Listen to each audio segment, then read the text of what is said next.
Ya, Rafli, suara saya jelas? Jelas? Ya, ya. Baik. Assalamualaikum warahmatullahi wabarakatuh.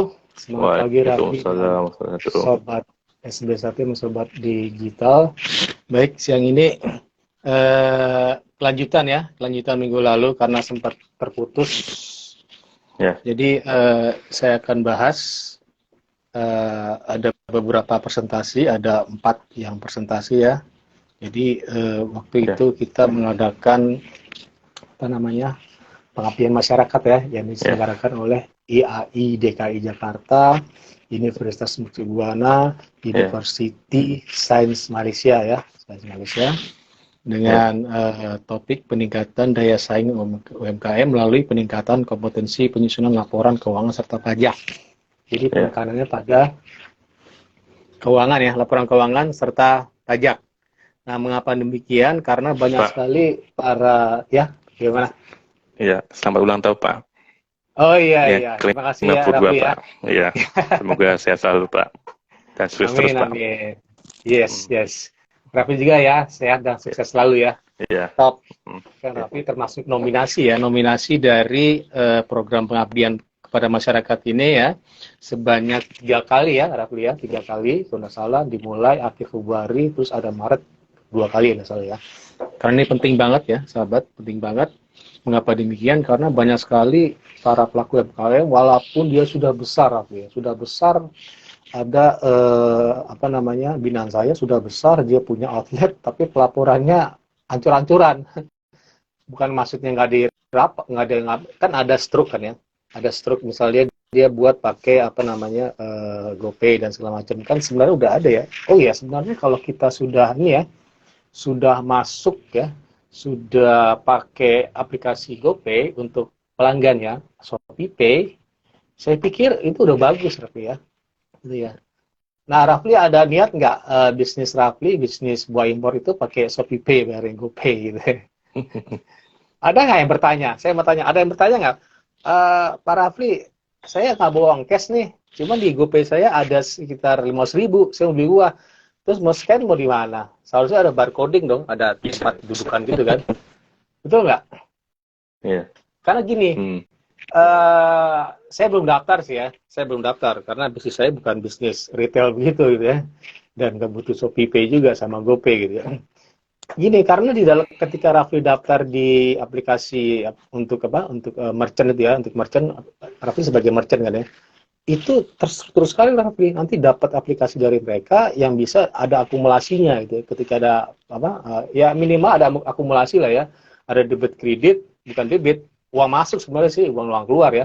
Uang masuk pelanggan. Oh iya ada kekurangan uang masuk doang ya. Uang keluarnya nggak ada kan. Karena keluarnya Rafli belinya mungkin transfer ya, transfer apa pakai m-banking kah atau pakai internet banking atau ATM ya.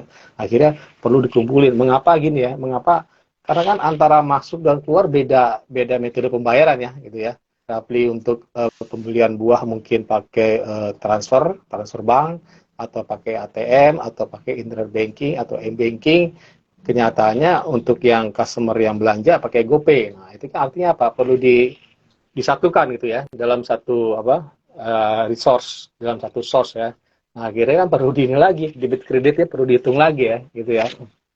Nah ini emang masalah yang berat ya, masalah integrasi application apa integrasi application ya ya bayangkan ya gitu ya. Coba Rafli iseng-iseng tanya gitu warung rokok gitu ya, tanya di warung rokok ya, Pak, warung rokok ini nyatet di mana? Saya pikir nyatet di ini ya, di bukes bos-bosan rokok itu ya, dicatat di oh dia ngutang gitu. Oh dia masuk gitu. Disimpan ya. Saya nggak tahu apa dicatat apa enggak gitu ya. Dan hmm, saya pernah lihat di pasar Rafli pakai buku yang itu, kayak buku utang gitu ya, buku kredit ya, gitu ya. Catat gitu ya. Yang panjang itu kan. Catat gitu ya. Kalau nggak mungkin yang gede lah, yang gede biasanya orang akuntan beneran. Kalau biasanya kalau pedagang itu yang panjang itu kan. Karena megangnya enak gitu Rafli ya. Rafli pakai itu enggak? Tulis atau gimana? panjang. Ketika oh yang panjang kan? Ada ya?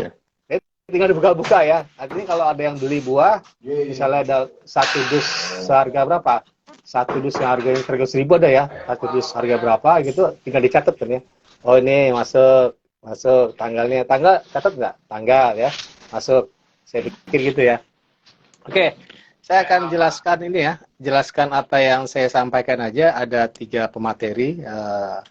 Ada, coba saya lihat presentasinya. Presentasinya.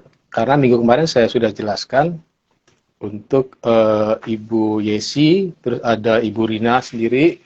Beliau adalah dosen ya, dosen akuntansi, dan Pak Yanuar juga dosen akuntansi, cuma di Universitas Esa Unggul ya, Esa Unggul. Coba saya recap lagi, kalau Bu Rina itu menyampaikan, buka ya, Bu Rina menyampaikan judulnya itu pakai bahasa Inggris nih, Rapli ya, pakai bahasa Inggris. Jadi judulnya Bu Rina itu Increasing Micro, Small and Medium Enterprises, ya, UMKM, Competitiveness through Increasing Competence in Preparing Financial Report. Jadi untuk peningkatan, sama judul di depan ya, peningkatan UMKM, supaya dia kompetitif melalui peningkatan dari kompetensi untuk menyiapkan laporan keuangan. Nah, untuk materi dari Ibu Yesi, beliau ahli pajak. Pajak, judul materinya adalah pelaporan pajak bagi UMKM, bahasa Indonesia. Untuk Pak Yanuar, materinya dengan judul ya, Pak Yanuar dengan judul, judul besarnya sama ya, peningkatan daya saing UMKM melalui peningkatan kompetensi penyusunan laporan keuangan pajak, dengan judulnya problematika bisnis UMKM pasca pandemi dan solusinya. Nah, saya akan sampaikan nyaris sama dengan Pak Yanuar ya, cuman saya dari sisi praktikalnya ya.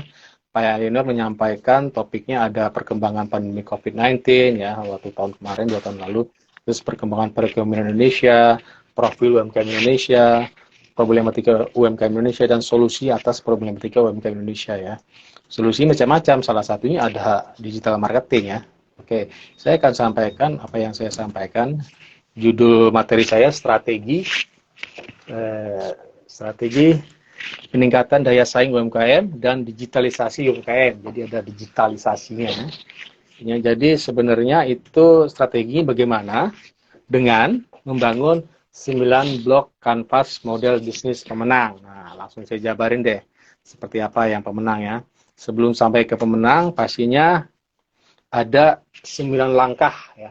Ini bukan blok ya, tapi 9 langkah membangun model bisnis yang tepat guna. Kan kita bisa buat BMC, kanvas model bisnis yang isi ada 9 blok ya. Tapi pernah buat nggak itu kanvas model bisnis? Belum ya? Nanti mungkin dipelajari ya pada saat 3 kali ini ya, 3 kali pendampingan ya. Cuman porsi saya sedikit sekali, kebanyakan porsi yang banyak itu Bu Yesi dan Bu Rina ya, dan Pak Yanuar. Ada 9 langkah membangun model bisnis yang tepat guna. Sebelum kita beranjak ke model bisnis pemenang, satu, perjelas konsep. Nah, lagi-lagi konsep gitu ya. Saya beberapa kali lihat YouTube channel tuh pasti ngomongin konsep, teori. Nah, gitu ya. Nah, efeknya apa? Ketika kita nggak tahu teori, nggak tahu konsep gitu ya, akhirnya banyak bertanya gitu kan. Coba perhatikan di grup WA gitu ya. Saya sudah share macam-macam, masih nanya juga, padahal sudah tertulis di sana gitu. Artinya apa? Pertama nggak dibaca dari ujung sampai ujung atas sampai ujung bawah gitu ya. Dan kedua, teori konsepnya kurang jelas juga. Artinya gini, digital itu apa? Digitalisasi itu apa ya? Terus bisnis buah itu apa? Jadi Rafli harus tahu dulu bisnis buah itu buah Rafli seperti apa? Apakah retail? Apakah distributor, supplier? Jadi harus paham gitu ya. Apakah Rafli punya modal bisnis reseller ya? Atau punya modal bisnis hanya langsung ke penjual? Kan banyak macam-macam modal bisnis ya. Kita harus jelas konsep. Karena konsep itu adalah jembatan berpikir ya. Jembatan berpikir kita bisa buat tesis baru. Ini sama seperti Rafli buat skripsi ini. Tesis itu bukan berarti skripsi ya. Tesis itu buat teori baru gitu ya. Pastinya Rafli nanti ada teori baru ketika memperluas bisnis yang tadinya sekarang ini bisnis hiperbuah, kan rencana mau di-expand ya. Mau di-extend, diperpanjang. Artinya subsidiary-nya. Jadi anak perusahaannya gitu ya. Anak perusahaan dari berkah apa Rafli? Berkah apa? Bintang ya. Bintang. Berkah bintang. Artinya Rafli mau buat perpanjangan minimal 1 liter ya, minimal jus. Nah, ini menarik nih, jus nih. Gitu ya. Jusnya kan macam-macam Rafli ya, ada jus Coba nanti tambah deh. Coba saya request Rafli bisa nggak jual buah bit? Laku nggak Rafli jual buah bit di sana Rafli? Saya nggak tahu ya. Buah bit karena menarik buah bit itu buat dalam tanda kutip pria ya, katanya keperkasaan pria. Saya pikir kalau orang tahu manfaatnya banyak yang beli Rafli ya, terutama jusnya, jus bit. Saya nggak tahu ya, nggak ada ya yang minimal 1 liter yang bit, buah bit. Rata-rata ya stroberi, pisang, apel, ya, nanas, ya gitu aja lah banyakannya. Ada yang dicampur mix fruit ya, mix juice segala macam ya. Dua, bangun value proposition, proposisi nilai dengan yang kuat ya. Nilai lebih yang ditawarkan ke pelanggan. Maksudnya apa nilai lebih? Nilai lebih Rafli misalnya buahnya, oke, buah standar ya. Apa nilai lebih buah kan? Susah kan? Nah, makanya Rafli cari ide lain, oh ternyata nilai lebih saya bisa ditingkatkan melalui saya sebagai pedagangnya, sebagai produsennya. Dengan sikap yang ramah, gitu Rafli ya. Ramah, tampilannya rapi gitu ya, wangi pula gitu ya. Pakai baju yang bagus, jangan pakai kaos oblong gitu ya. Memang, kebanyakan pedagang pasar kan rata-rata berantakan gitu ya. Tapi cobalah rapi sedikit lah gitu rapi ya. Kan rapi kan nggak selalu mahal kan baju ya. Jadi sekarang ada istilah recycle, bajunya di reuse, dipakai. Pakai deh baju-baju saya bahkan baju saya yang umur sampai 10 tahun masih ada loh rapi. Karena saya jarang pakai gitu. Tinggal saya pakai sekarang padu-padankan gitu ya. Ya tinggal tambah apa pakai topi ke hari ini, besok pakai kacamata misalnya gitu ya, kacamata hitam besoknya apa gitu. Dipadu-padankan kesannya baru ya. Ini ada tren baru namanya reuse. Jadi mohon maaf para pedagang pakaian ya akhirnya omset mereka turun gara-gara ada konsep namanya reuse ya. Tapi buah nggak bisa reuse ya, langsung dimakan langsung dibuang. Mana bisa di reuse buah. Jadi apa? Kulitnya. Nah kulitnya mungkin kan susah juga kulit pisang orang makan terus rapi kumpulin gitu. Terus diolah kulitnya kan di reuse gitu kan. Reuse. Emang pisangnya ditelan ya jadi cerna di dalam tubuh gitu ya. Jadi keluar yang nggak berguna jadi feses, yang berguna menjadi tenaga buat kita ya. Ketiga, identifikasi audiens secara spesifik. Jadi kita nggak menyebar ke seluruh pelanggan, tidak menyebar ke seluruh prospek, tapi spesifik. Maksud gini, kalau buah itu saya pikir nyaris semua ya, semua umur ya, semua umur. Kalau misalnya spesifik apa? Cukur kumis gitu ya. Ya paling apa? Nanti pakai nggak? Mungkin umur yang cukur kumis itu mungkin SMA udah pakai ya, karena udah kumisan gitu ya, atau berewokan. Kalau yang SMP enggak lah, nggak butuh-butuh amat ya. Atau itu ya tadi identifikasi. 4, tentukan mitra bisnis utama, penting nih. Saya pernah sampaikan kemarin tanggal 31 Januari ketika saya istri saya maksudnya buat dimsum itu ya. Sebulan lalu kulitnya di pasar ya. Terus isiannya itu buat sendiri ya. Topping-topping juga itu gampang kan. Terus tinggal direbus pakai direbus pakai panci rebus lah gitu ya. Di bawahnya ada air sedikit gitu ya, namanya apa ya? Nah, ketika beli yang kedua kalinya, kulitnya polos. Ketika dimasak hitam semua, Rafli. Artinya apa? Kita mesti hitam gagal, Rafli. Dimakan doang. Kalau mau dijual nggak bisa. Orang masih nolak. Ini apa hitam? Apakah berjamur? Nggak tahu juga. Ternyata kulitnya masalah. Kulit dari mana? Dari mitra kita. Mitra kita siapa? Pedagang pasar. Mitra Rafli siapa? Importir di China, mungkin importir di Singapura atau di Malaysia atau di Brazil ya. Makanya penting kita tentukan mitra bisnis utama ya. Seperti Raffi sekarang dengan saya, Raffi tentukan dengan saya gitu ya, dengan siapa gitu kan. Ketika Raffi dengan orang lain mungkin dalam tanda kutip mungkin bermasalah misalnya gitu ya. Jadi penting ya tentukan mitra bisnis utama ya.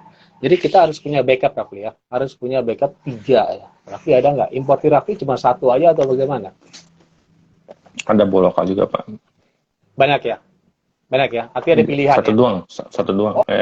Ada di Jati, Pak, Tangerang. Di Jati. Gitu. Emang agak susah ya ketika kita punya supplier buahnya yang menyuplai buah itu 3. Kita kan susah juga kan ya.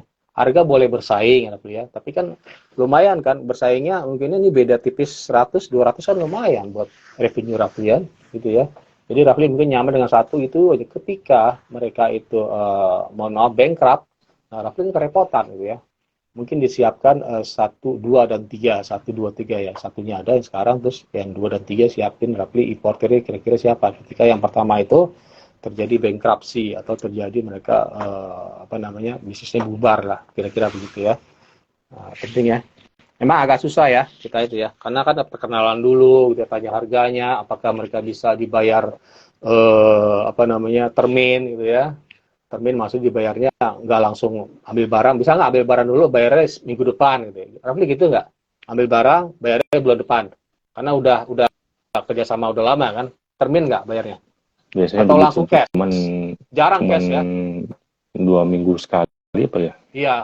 Full payment saya pikir jarang, full payment ya, jarang banget ya. Full payment itu biasanya pembelian retail kecil-kecilan. Kalau yang besar-besaran saya pikir termin kan, ada jangka waktu ya, pembayaran pertama, kedua, ketiga sampai keempat kan, ya karena sudah sudah terjadi kerjasama yang lama dan baik, bisa termin ya. Terus tetapkan proses bisnis. Nah penting proses bisnis itu seperti dari pembelian, terus pembelian supplier, sampai ke produksi, terus sampai ke ada akuntansi di dalamnya, ada finance-nya, terus ada bagian pengolahan, sampai ke delivery, sampai ke sales ya, sampai ke klien, customer. Itu proses yang panjang ya, dari hulu ke hilir, dari pembelian sampai ke penjualan. Itu namanya proses ya, bisnis proses. Terus catat sumber daya bisnis utama. Nah penting catat. Nah Raffi catat nggak?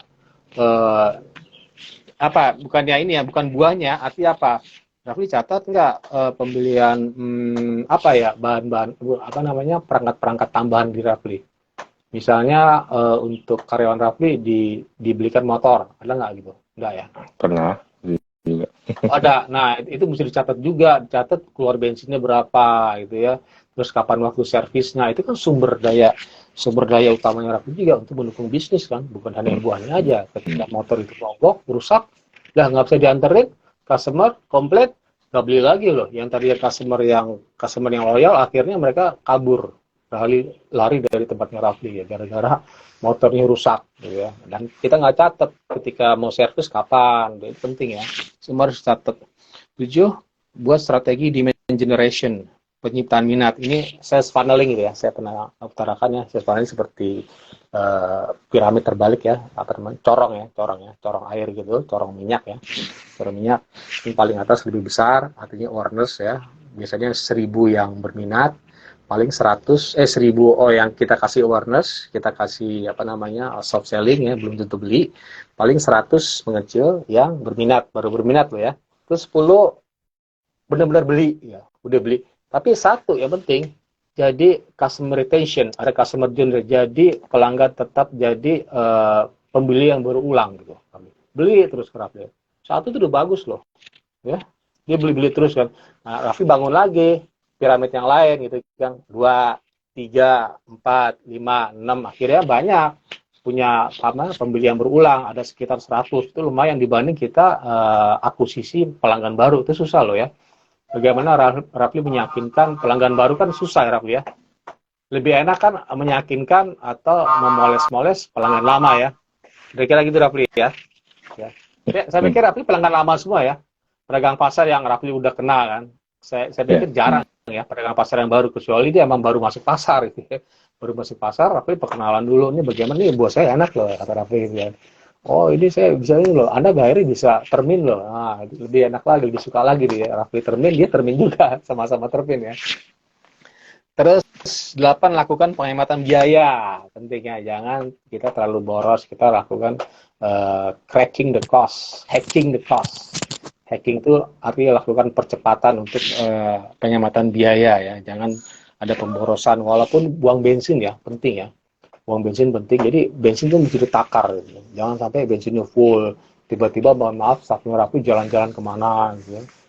Saya pernah Raffi ya. saya ada mobil, sekarang mobil saya kan di itu semua kan, mobil buat travel tuh buat di kampung semua. Saya pernah satu mobil di sini ya, di Jakarta ya, sekarang saya oper semua. Saya jadiin Grab Raffi. Saya jadiin Grab ya, satu dibawa oleh siapa gitu, ada saya nggak sebut. Dan saya tahu dia itu Sabtu Minggu dia bawa pulang kan. Sabtu Minggu dia jalan-jalan ke Sukabumi.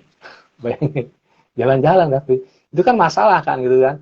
Kenapa dia nggak narik Grab gitu ya, dengan alasan mungkin sakit, apa ternyata dia jalan-jalan. Nah itu kan masalah Raffi ya. Artinya apa?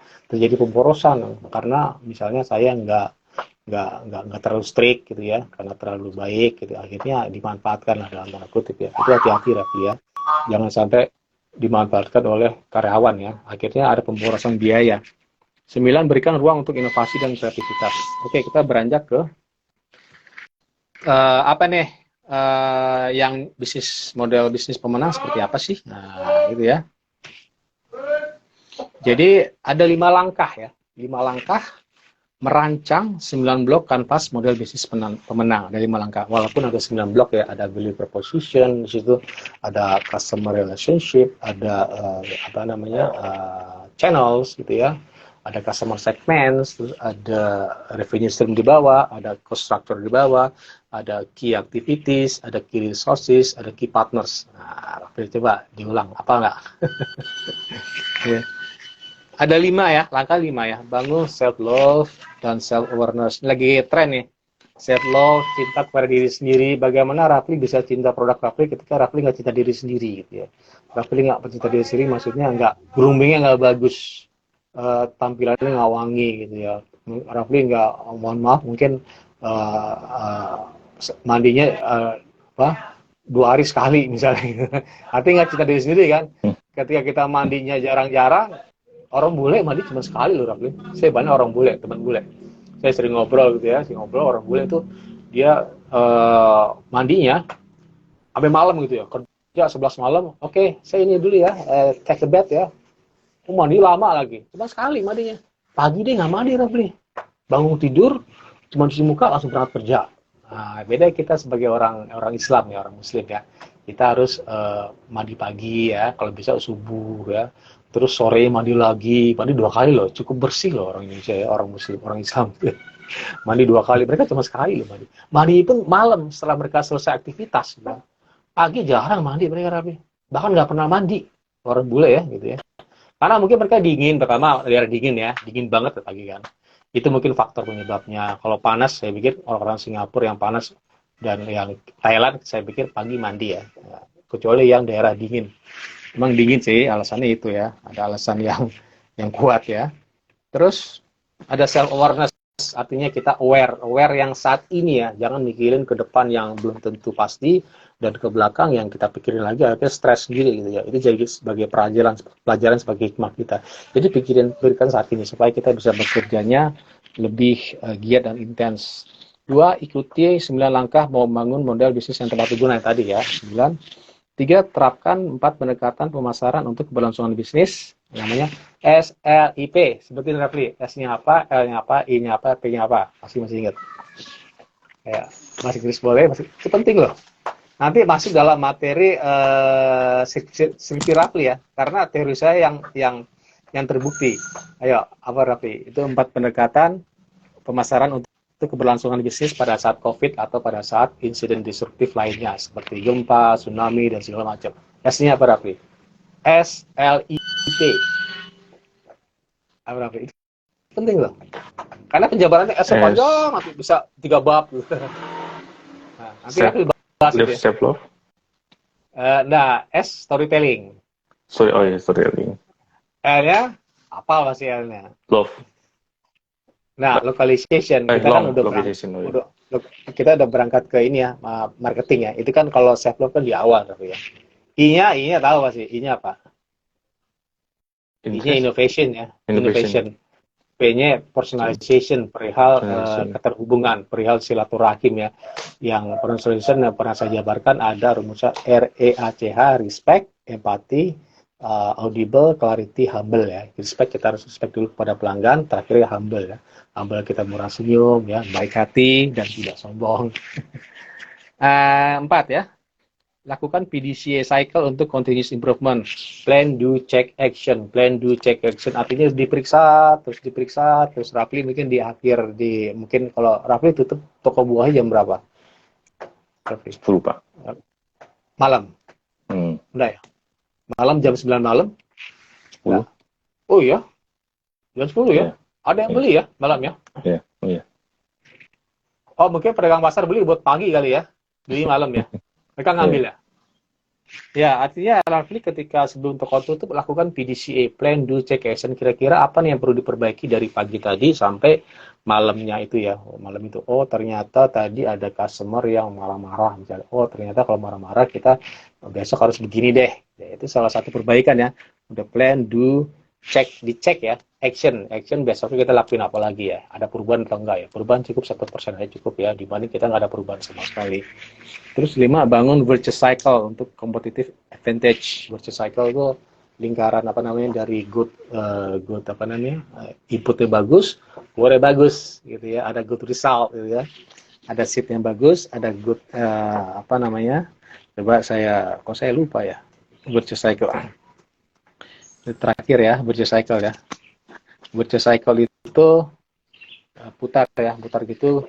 Ada goal yang bagus, good goals, menghasilkan, mendrive good action, karena goalnya bagus, kita tahu bahwa bagus ke depan, actionnya pasti bagus, dari good action, ada good seeds bibit yang bagus ya, untuk melakukan good result.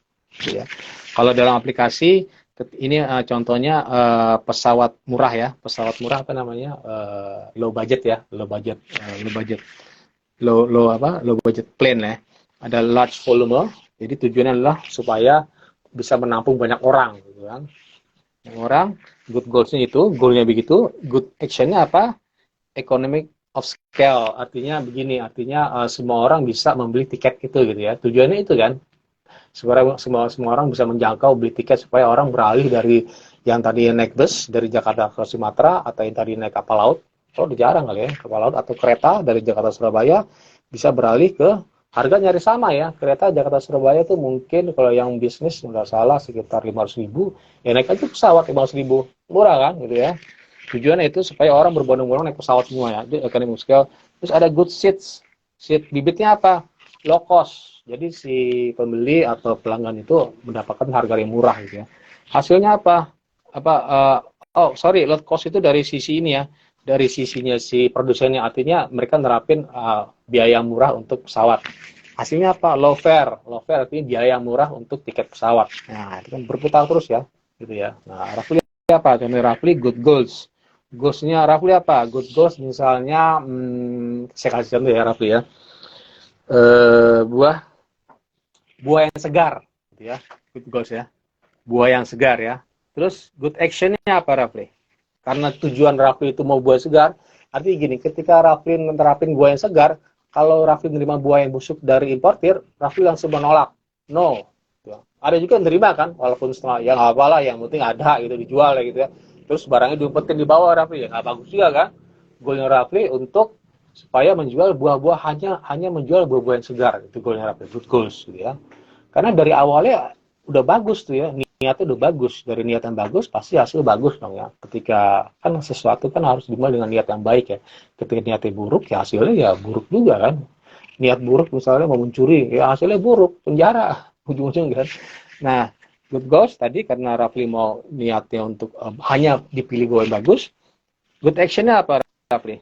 Artinya apa? Good actionnya misalnya gini, bukannya semua orang beli ya, buah bagus pasti harga lebih mahal dikit Rafli ya, gitu ya. Rafli mungkin ada buah-buah yang nggak bagus dan nggak bagus dipilah-pilih ya. Mungkin yang bagus agak mahal dikit, yang nggak bagus mungkin agaknya agak miring gitu ya. Kira-kira gitu ya. Pasti ya, ada. Karena kan nggak semua buah bagus terima dari importer, betul nggak? Mulus, bisa karena goncangan di tengah jalan, bisa kena air, kena kelembaban udara yang terlalu tinggi atau terlalu rendah, akhirnya buahnya kulitnya menjadi kelihatan busuk, padahal nggak busuk, kulitnya aja terpapar gitu ya. Atau kelamaan terpapar sinar matahari, akhirnya kulit pisangnya menjadi benyok gitu ya. Padahal isinya masih enak kan, karena sering terlalu lama terpapar matahari gitu ya. Karena mereka naruhnya pakai bak terbuka, misalnya. Kan nggak bagus kan, bak terbuka perjalanan panjang, 10 jam, wah hancur lah itu buahnya kan, ya apalagi buah pisang ya. Jadi good actionnya apa? Rafli good actionnya mungkin pelanggan setia dan pelanggan yang koceknya agak sedikit banyak ya, uangnya sedikit banyak ya. Terus apa namanya, good seat-nya apa? Bukannya low cost ya, harga yang bersaing ya, kira-kira ya, harga yang bersaing, jangan low cost juga. Itu kan buah yang bagus kan harga agak mahal dikit dibanding buah yang agak buruk ya. Terus apa good resultnya? Harga yang bersaing artinya mungkin pelanggan puas. Nah, kira-kira gitu ya. Ada good goals, good action, good seats, dan good result. Oke, Rafli, saya pikir cukup sekian ya. Sudah saya pikir cukup 30 menit karena mau saya download juga nih nanti di posting di upload di YouTube channel. Kalau kepanjangan 1 jam berat lah ya. Oke, kita ketemu minggu depan hari Selasa ya, Selasa siang jam 2 siang seperti biasa dengan materi yang berbeda. Oke, Rafli, Assalamualaikum warahmatullahi wabarakatuh. Waalaikumsalam warahmatullahi wabarakatuh.